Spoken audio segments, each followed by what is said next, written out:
खबर ये है कि गृह मंत्रालय थूक कर चाट रहा है। कैसे? सोनम वांगचुक को रिहा कर रहा है। लगभग 6 महीने हो चुके हैं सोनम वांगचुक को गिरफ्तार हुए। 26 सितंबर 2025 को गिरफ्तार किया था एनएसए के तहत, और अब एनएसए में जो दी गई ताकत है उसी का हवाला देते हुए अब वो उसको रिहा कर रहे हैं। जोधपुर में पिछले हफ्ते आपने देखा होगा कैसे देश के कुछ लोग, क्रांतिकारी साथी और जनता सरकार मोर्चा के लोग हिमांशु जी के साथ और तमाम संगठनों के साथ वहाँ पर जोधपुर जेल के बाहर बोल रहे थे।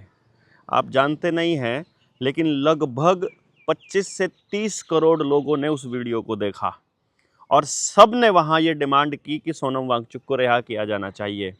बोलने की ताकत ये होती है कि उनको अपने निर्णय वापस लेने पड़ते हैं। आजकल जो गैस की कालाबाजारी चल रही है, ज़बरदस्ती पाइपलाइन लगाने के अधिकार अडानी को दिए जा रहे हैं, लोगों की मानसिकता पाइप लगाने की हो रही है, पूरे देश और प्रदेश को बॉम्ब के ढेर पर बिठाने की प्लानिंग चल रही है। कैसे ही नीचे बिजली की तारें, नीचे ही नीचे पाइपलाइंस। मैं आपको इनके साइड इफ़ेक्ट्स बताऊंगा 23 मार्च के कार्यक्रम के बाद। पेरेंटिंग का जो सेमिनार तालकटोरा स्टेडियम में हो रहा है, देश भर से लोग आ रहे हैं। आप भी मत चूक जाइएगा, कहीं गलती से रह जाओ कि हमें जानकारी नहीं मिली थी। 23 मार्च को तालकटोरा स्टेडियम में पेरेंटिंग और एजुकेशन पर एक सेमिनार चल रहा है, जिसमें बच्चों के परवरिश और शिक्षा के दौरान जो भी दिक्कतें माँ बाप फेस करते हैं उनके समाधान पर चर्चा, और फ्यूचर में इसके ऊपर प्रैक्टिकल वर्क के ऊपर आप सब लोगों के डिस्कशंस और सारी चीज़ें आपको बताई जाएंगी। और ये इसके बारे में बाकी जानकारी आपको समय समय पर मिलती रहेंगी। जो देवेंद्र बल्हारा वाला पेज है, जो आप जाओगे सर्च करोगे फेसबुक के ऊपर, उसमें एक पेज है जिसमें DRDEV007 करके @ लगा के आगे @DRDEV007 करके सर्च करोगे तो एक देवेंद्र बल्हारा का पेज आएगा। लगभग 6.25 लाख के करीब उस पर फॉलोअर्स हैं। उसमें रिकमेंडेशन का एक बटन होता है, वो रिकमेंड कर लीजिए और फॉलो पे बड़ी क्लिक करके उसमें 4 पॉइंट आएंगे, चारों पे क्लिक करके एक एक करके ऑल नोटिफिकेशन पे क्लिक कर लीजिएगा। पहले एक पर क्लिक करेंगे ऑल नोटिफिकेशन, फिर दूसरे पे क्लिक करेंगे। इस तरह से उसको फॉलो करिए तो आप तक जानकारियाँ समय पर पहुँचती रहेंगी। ये रिकमेंडेशन वाला काम आपको करना है, क्योंकि हमारे पेज के ऊपर सिस्टम जानबूझकर उसको स्लो रखता है ताकि हमारी रीच लोगों तक ना पहुँचे। लेकिन फिर हमारे दूसरे साथी हैं जो वीडियो को डाउनलोड करके अपने पेजेस पर लगा रहे हैं, उनका भी बहुत बहुत धन्यवाद है। इस वीडियो को भी आप जल्दी से जल्दी लगा सकते हैं, कोई मतलब कॉपीराइट इसमें नहीं लगेगा। बाकी की वीडियोस को भी लगाइए जो तालकटोरा स्टेडियम को लेकर के हमने बनाई है। आपने इस चीज़ को मैंने इसलिए शेयर किया है कि आप जब बोले तो सोनम वांगचुक को रिहा करना पड़ा उनको। सरकार के पास कानूनी रूप से कोई ऐसा दस्तावेज, कोई ऐसा सबूत नहीं था कि ये साबित हो सके कि सोनम वांगचुक देशद्रोही है और उनके बाहर रहने से राष्ट्रीय सुरक्षा को कोई खतरा है। सुप्रीम कोर्ट में वो कोई दस्तावेज नहीं दे पाए। बावजूद इसके वो 6 महीने और उनको जेल में रख सकते थे, लेकिन पूरे देश से मिल रहे समर्थन के बाद गृह मंत्री को पता लगा होगा कि तुम्हारी दादागिरी नहीं चलेगी। संसद में ओम बिरला के खिलाफ अविश्वास प्रस्ताव आने के बाद तो कैसे सिट्टी पिट्टी गुम हुई वो आपने देखा ही होगा। दूसरी बर्बादी, गंदगी आपने देखी होगी। इन लोगों ने जो गंद फैलाया हरियाणा सरकार ने, नवदीप जलभेड़ा, नवदीप विरक, जिसको कैनन बॉय के नाम से भी जानता है पूरा प्रदेश, जिसने किसान आंदोलन में 2020 में कैनन का मुंह पुलिस वालों की तरफ मोड़ दिया था, उसके ऊपर हत्या के कोशिश का मुकदमा 307 लगाई थी। आपको पता होगा शायद, वो भी हटा दी कोर्ट ने, क्योंकि कोई एविडेंस पुलिस के पास नहीं था जिसके बेसिस पर वो 307 या हत्या का मुकदमा दर्ज कर रहे थे, और वो उसको भी उससे बरी कर दिया गया। इस बात को आप कैसे समझते हैं? इसको ऐसे समझते हैं कि सिस्टम के खिलाफ बोलने वाले आदमी का सिर्फ एक समय, मौका चाहिए और वहाँ पर उपस्थिति, और वो उसको रगड़ने से बाज नहीं आएंगे। इसके लिए हमारे पास तमाम सबूत होने चाहिए। जब भी हम कोई बड़ा आंदोलन करें, हमारे पास अपना एक ऐसा ड्रोन और उसका मैकेनिज्म होना चाहिए कि जो वहाँ बातचीत चल रही है उसकी आवाज़ भी वहाँ रिकॉर्ड हो रही हो और वो उसको रुकवा ना सके। लेकिन उन सब चीज़ों के लिए बहुत सारे फंड्स की ज़रूरत होती है। मोर्चे का नंबर अपने पास है ही 9518100000, सॉरी 9518170000। ये मोर्चे का मिस्ड कॉल नंबर है, इसी पर आप सहायता भी भेज सकते हैं जो तालकटोरा स्टेडियम के लिए। और कोई इशू नहीं है, अगर आप नहीं भेज रहे हैं, आपको सपरिवार पहुंचना आवश्यक है। तो ताकि उस सिस्टम के में जो जो लोग ज़बरदस्ती झूठी अफवाहें फैलाते हैं न्यूज़ चैनल्स के ज़रिए या झूठी एफआईआर दर्ज करते हैं, उनका पर्दाफाश हो सके। पुलिस वालों के साथ जब भी कोई बातचीत हो, बैंक वालों के साथ जब भी कोई बातचीत हो, उसकी रिकॉर्डिंग हमारे पास होनी चाहिए। होडल में हमारे साथियों को इसी तरह से झूठे केसेस में फंसाया गया था। हालांकि उनका भी बरी होना तय है और मोर्चा उसके लिए भी अभी कोशिश कर रहा है कि अभी चार्जशीट शायद दाखिल हो गई है और अगले से अगले महीने उनका भी केस है, तो वहाँ भी अपने साथियों की मदद हम सबको करनी है। जितने भी साथी वहाँ पर, उसमें उनका झूठा नाम, झूठा मुकदमा उनके खिलाफ किया गया है। नेक्स्ट जो बात है, राघव चड्ढा का इस्तेमाल किया जा रहा है आजकल सैनिटरी पैड की एडवर्टाइजमेंट के लिए। आपने देखा होगा आम जनता के कुछ मुद्दे उसके ज़रिए उठवाए गए। ये उसका आइडिया नहीं है, मैं आपको बता देता हूँ। क्योंकि और दूसरी बात, इनके पास पूरी मीडिया का तंत्र है। जिस पोस्ट को ये लोग दबाना चाहते हैं वो पोस्ट दब जाएगी, जिसको वो लोग उठाना चाहते हैं वो उठ जाएगी। उसको पूरे देश ने देखा और पूरे देश में एक हीरो के तौर पे स्थापित कर दिया और अब सैनिटरी पैड की एडवर्टाइजमेंट उससे करवा रहे हैं। मैं बस आपसे एक सवाल पूछना चाहता हूँ कि जो मिड डे मील में अपने बच्चों को सुरसी वाले, गंदगी वाले, केमिकल छिड़के हुए अनाज दे रही है, क्या वो सरकार आपकी बच्चियों के लिए कोई भी फ़ायदा करेगी? एचपीवी वैक्सीन के लिए जो ज़बरदस्ती चल रही है, ये तो आप देख ही रहे हो कैसे प्रोपेगेंडा रच रहे हैं, किस तरह से वो लोग ये कर रहे हैं कि बच्चियों को वैक्सीन लगे। और हालांकि गांव ने खड़ा होकर के बोल दिया है, आज का अखबार आपने देखा होगा, हरियाणा में बड़ौदा गांव है, उन्होंने जाकर के अस्पताल में बोल दिया है, एफिडेविट देना पड़ेगा कि इससे बच्चों को कोई नुकसान नहीं है और ज़िम्मेदार कौन होगा और कितना मुआवजा मिलेगा, कौन देगा, उसके बाद ही कोई वैक्सीन लगेगी, नहीं तो कोई वैक्सीन नहीं लगेगी। पूरे गांव के गांव खड़े हो रहे हैं। आप 4 साल रुके नहीं बोलने से, उसकी वजह से इतनी अवेयरनेस आई है कि सिंगल वैक्सीन लगाने के लिए इनके मतलब पसीने छूटे हुए हैं। पूरे गांव में एक भी वैक्सीन नहीं लग रही है एचपीवी की। That's a great thing. अब यही काम छोटे बच्चों को पैदा होते ही लगने वाली वैक्सीन पर हम सबको करना है और इनकी पोल पट्टी खोलते रहनी है, बताते रहना है कि तुम लोग किस तरह से हमारे छोटे बच्चों को ज़िंदगी भर बीमार रखने के लिए, उनको क्रॉनिकल डिजीज़ देने के लिए, उनकी एनर्जी लो रखने के लिए, उनके शरीर में एल्यूमिनियम, लैड और वो जो गाय के अजन में बछड़े का खून, पता नहीं क्या क्या डालते रहते हो उन वैक्सीन्स के जरिए। सब मालूम ही है आपको। डॉक्टर कमलप्रीत सिंह की किताब है, 22 नंबर पेज के ऊपर उन वैक्सीन्स के सारे इंग्रेडिएंट दिए हुए हैं और एचपीवी वैक्सीन के साइड इफेक्ट 87 नंबर पेज पर दिए हैं। आप सबके पास होगी, नहीं होगी तो आपको तालकटोरा स्टेडियम में हम लोग अवेलेबल कराने की कोशिश करेंगे। आपने तो मैं सैनिटरी पैड की जो बात कर रहा था, जो सैनिटरी पैड है वो अगर ठेका दे रही है मतलब कोई भी सरकार और स्कूलों में बांट रही है, तो आप कितना गंद खिलाया जाता है इसको देखना है। तो आजकल हरियाणा में जो शिक्षा मंत्री है, उसका भाई मिड डे मील की सप्लाई की एजेंसी खोल के बैठा है। मतलब अपने घर में ही सारा प्रॉफिट उनको कमाना है। तो वो जो भाई है वो क्या गंद परोस रहा है, आप एक बार जा करके देख लो स्कूलों के अंदर क्या किस तरह का खेल चल रहा है। और वही लोग आपकी बच्चों को सैनिटरी पैड देंगे जिसकी घटिया इतनी क्वालिटी होगी। ये लोग इसको मौलिक अधिकार में शामिल करना चाहते हैं। क्यों भाई? जिस तरह से ये वैक्सीन को कंपलसरी कर रहे हैं, इसी तरह ये सैनिटरी पैड को देना कंपलसरी कर रहे हैं अवेयरनेस फैलाने के लिए।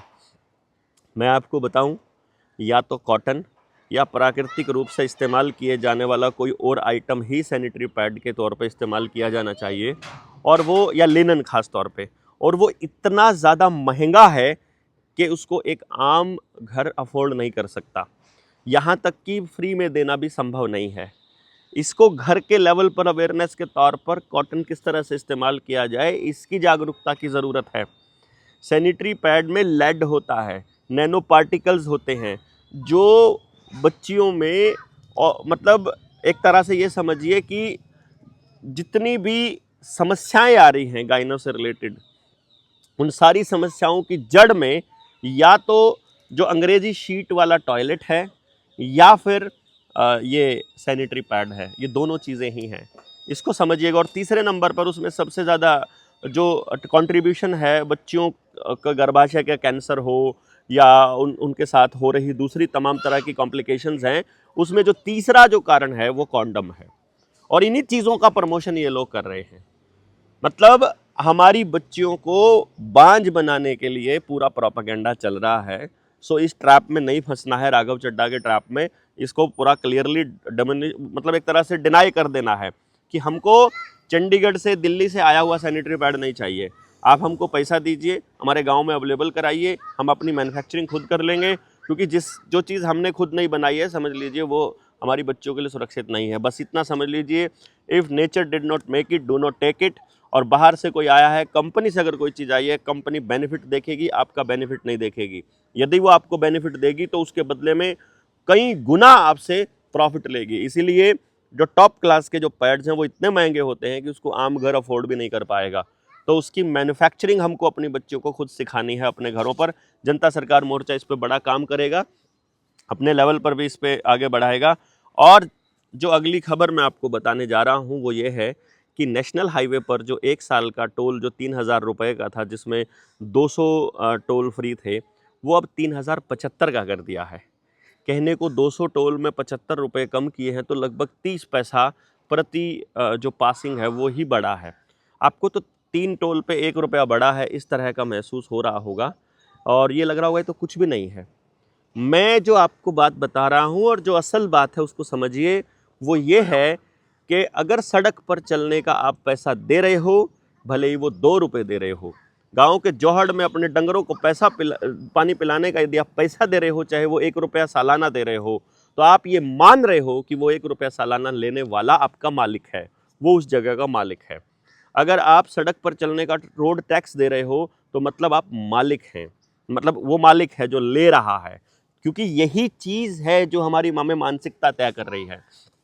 मैं अभी रेलवे स्टेशन पर था, पंजाब यूनिवर्सिटी में हम लोग थे और मैं फिर एक कॉलेज में गया। मैंने देखा कि रेलवे स्टेशन पर, बस स्टैंड पर और सब जगह पर जो पानी के उनके कैंपर हैं या जो वाटर कूलर हैं या जो पानी की जो सप्लाई है, पीने का पानी जहाँ पर है, वहाँ पानी की सप्लाई बंद की हुई है और बिल्कुल बंद है, पानी अवेलेबल नहीं है। तो बस स्टैंड पर जब मैं गया तो वहाँ रोडवेज वालों से पूछा, और जब मैं यूनिवर्सिटी में था तो वहाँ दुकानदार अपने पुराने जानकार हैं, हम दशकों से उनके पास आ जा रहे हैं, तो हमने जब उनसे डिटेल में जानना चाहा तो सेम बात रेलवे स्टेशन से निकल कर आई, सेम बस स्टैंड से और सेम यूनिवर्सिटी से। वो ये है कि पीने के पानी की सप्लाई को जानबूझ के बंद किया है ताकि पानी की बोतलें ज़्यादा से ज़्यादा बिकें और हमारी जो नई जनरेशन है वो पानी की बिकवाली को एक्सेप्ट कर ले कि पानी बेचना आसान है। और इधर से गवर्नमेंट जो है वो डैम्स का, नदियों का, तालाबों का एकाधिकार कंपनियों को देने की प्लान कर रही है। अंडरग्राउंड पानी तक का अधिकार भी वो कंपनियों को देने का प्लान कर रहे हैं। तो इसका मतलब ये हुआ कि अब पानी पर कंपनियों का अधिकार होना तय है, बीज की तरह, दवाई की तरह और दूसरे तमाम चीज़ों, बैंकों की तरह। अब आप समझ लीजिएगा कि पानी पर अगर कंपनियों का अधिकार हो गया, खाने के बीज पर अगर उनका एकाधिकार हो गया, तो आपके पास क्या बचेगा? नीचे से पानी निकालने के लिए बिजली की ज़रूरत पड़ती है, तो बिजली प्राइवेट हाथों में नहीं होनी चाहिए, क्योंकि पानी सबसे मेन ज़रूरत है जिंदा रहने के लिए, खाने के बाद, हवा के बाद। अब आप इसको समझिएगा कि भाई, आप सब लोग इसको बहुत गौर से समझिएगा कि ये जो स्कूल कॉलेजेस में टैप बंद हैं पानी की सप्लाई, ये पानी बिकवाने के लिए है, अगली जनरेशन्स को ये बताने के लिए है पानी बेचना है। और हमको जो लड़ाई लड़नी है वो ये है कि हम इस धरती के मालिक हैं। इस धरती पर, इस दुनिया में जो भी प्राकृतिक रूप से अवेलेबल है उसका कोई पैसा हम नहीं देंगे तुमको। पहले तो हम अपने गांव में, अपने खेत में ही पेड़ उगा लिया करते थे फलों का, तो उसका भी एक पैसा नहीं लगता था। अनाज भी हम इस तरीके से डिस्ट्रीब्यूशन करते थे कि सबका सामूहिक हो जाए। आगे भी गांव की व्यवस्था हम लोग बनाने जा रहे हैं, जिसके ऊपर चर्चा करने वाले हैं। गांव की मदद से ही हम लोग उस व्यवस्था पर बात करने वाले हैं। वो चर्चा 23 मार्च 2023 के तालकटोरा स्टेडियम के पेरेंटिंग सेमिनार के बाद होगी। आप अपने बच्चों को लेकर के कोई भी डाउट, कोई इसी तरह के असमंजस में हैं, आपको कोई दुविधा है कि फ्यूचर में इनका क्या होगा, तो आप इस 23 मार्च के कार्यक्रम में खुद भी आइए और अपने साथियों को भी ज़रूर लेकर के आइए। ये एक महत्वपूर्ण सेमिनार होगा। इसके बाद हम डिस्कोर्स बदलेंगे बातचीत का और पूरे हरियाणा तक इस बात को लेकर के जाएंगे। हम इन मुद्दों से दूर होने वाले नहीं हैं, लेकिन एजुकेशन का मुद्दा प्राइमरी लेवल पर ऐसा है, कोई भी गांव में घुस जाए हर आदमी आपके साथ जुड़ने के लिए तैयार हो जाएगा। तो जो 3,000 रुपये से 3,075 हुआ है, इसका मतलब ये मान लीजिएगा कि भविष्य में अब आपके जो सब चीज़ों के रेट बढ़ते बढ़ते कितने भी हो सकते हैं, और वो आपके हाथ में नहीं होंगे, वो इनके हाथ में होंगे और आप उनको मालिक मानकर देते जाएंगे। हल्के हल्के से वो जो गर्दन दबाने वाला प्रोसेस है, एक वो बॉइलिंग फ्रॉग एक्सपेरिमेंट है जिसमें फ्रॉग को, मेंढक को जो है वो धीरे धीरे गर्म किया जाता है पतीले में डालकर, बड़े से पतीले में। तो मेंढक की खासियत क्या होती है कि वो पानी जब गर्म होता है तो अपना बॉडी का टेम्परेचर भी साथ के साथ बढ़ा सकता है। तो जैसे पानी गर्म हुआ, इधर से वो अपना टेम्परेचर बढ़ा लेगा, इधर से वो अपना गर्म, इधर से वो, इधर से वो, इधर से वो, ऐसा करते करते पानी जैसे जैसे गर्म होता जाएगा, मेंढक भी अपनी बॉडी का टेम्परेचर बढ़ाता जाएगा। एक समय ऐसा आएगा जब पानी का टेम्परेचर इतना ज़्यादा हो जाएगा कि वो मेंढक उस पानी को बर्दाश्त नहीं कर पाएगा। तब उसके पास उस पतीले से बाहर कूदने के अलावा दूसरा रास्ता नहीं बचेगा, और तब वो जैसे ही डाउन होकर एकदम कूद मारने के लिए ट्राई मारेगा, उससे उठा नहीं जाएगा, क्योंकि उसने अपनी सारी ऊर्जा वो अपने आप को हीट देने में इस्तेमाल कर ली, और अब वो बाहर नहीं कूद पाएगा, वहीं उबल कर पानी के साथ उसका मरना तय है। ये काम वो आपके साथ कर रहे हैं, धीरे धीरे गर्दन दबोच रहे हैं, धीरे धीरे प्राकृतिक चीज़ें आपसे छीन रहे हैं, धीरे धीरे परिवार छीन रहे हैं, आपका जीवन छीन रहे हैं, आपका समय छीन रहे हैं, आपकी ऊर्जा छीन रहे हैं, आपको तोड़ रहे हैं, आपको कमज़ोर कर रहे हैं, अकेला कर रहे हैं, भूखा मार रहे हैं, लाइनों में खड़ा कर रहे हैं। पहले आधार की लाइन, फिर परिवार आईडी की लाइन, फिर दूसरी लाइन, फिर ठीक करने की लाइन, फिर अनाज की लाइन, फिर तेल की लाइन, फिर वोट की लाइन, फिर अभी गैस सिलेंडरों की लाइन में आप लोग लगे हुए हैं। इन लाइनों में लगाना इन्होंने परमानेंट चालू कर रखा। आप सारी ऊर्जा बेफजूल में उस पानी को गर्म होते हुए अपनी बॉडी का टेम्परेचर बढ़ाने में इस्तेमाल कर रहे हो। अपने परिवार के लिए, अपने शरीर के लिए, अपने लिए, परमात्मा के लिए कोई समय आपके पास नहीं है। ये प्लानिंग के तहत आपकी ऊर्जा का हरण हो रहा है, आपकी एनर्जी हार्वेस्टिंग हो रही है। यदि आपको ये बात समझ में नहीं आ रही है तो आई कांट डू एनीथिंग। हमारा काम है आपको रियलाइज़ कराते रहना, बताते रहना कि ये क्यों हो रहा है, इसका पर्पज़ क्या है।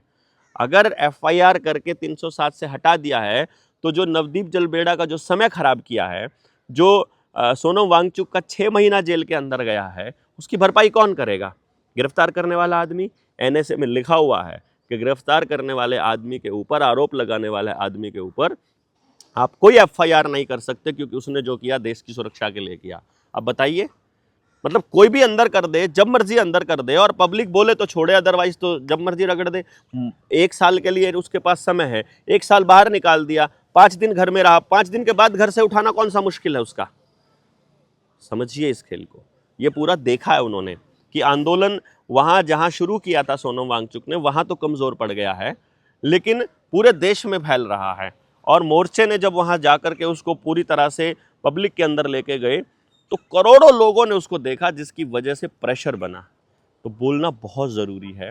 अभी कुछ दिन पहले सुमित, अपने मकड़ौली वाले सरपंच है, उन्होंने बादशाह के ऊपर आवाज़ उठाई, उन्होंने जो टटेरी वाला गाना है उसके ऊपर आवाज़ उठाई। गाना तो हटाना ही पड़ा, एफआईआर करनी पड़ी, और देश में एक डिस्कोर्स चला। एप्स्टीन फाइल के ऊपर भी जिस दिन हम लोग बोलना चालू करेंगे कि ऐसे ऐसे दरिंदे, और जो मतलब संसद में अगर कोई उनके ऊपर बोले तो ओम बिरला भड़क उठते हैं कि तुम ऐसे गुंडों के लिए, उनके लिए मत बोलो, दूसरा मुद्दे पे बोलो। मुद्दा यही है, एप्स्टीन फाइल में शामिल लोगों का जिनका वहां नाम है, ऐसे लोग संसद में क्यों है, और वो लोग हमारे लिए कानून क्यों बनाएंगे? ऐसे गंदे लोगों के कानून हमारे ऊपर थोपे जाएंगे। हमको इस बात के लिए आवाज़ उठानी पड़ेगी। और जो कर्जे से परेशान लोग हैं, उनके लिए जो किताब है वो भी डिज़ाइन हो गई है लगभग, और आप देखिएगा बहुत शानदार तरह से हम आगे बढ़ रहे हैं। बहुत ही गजब का एक माहौल बन रहा है।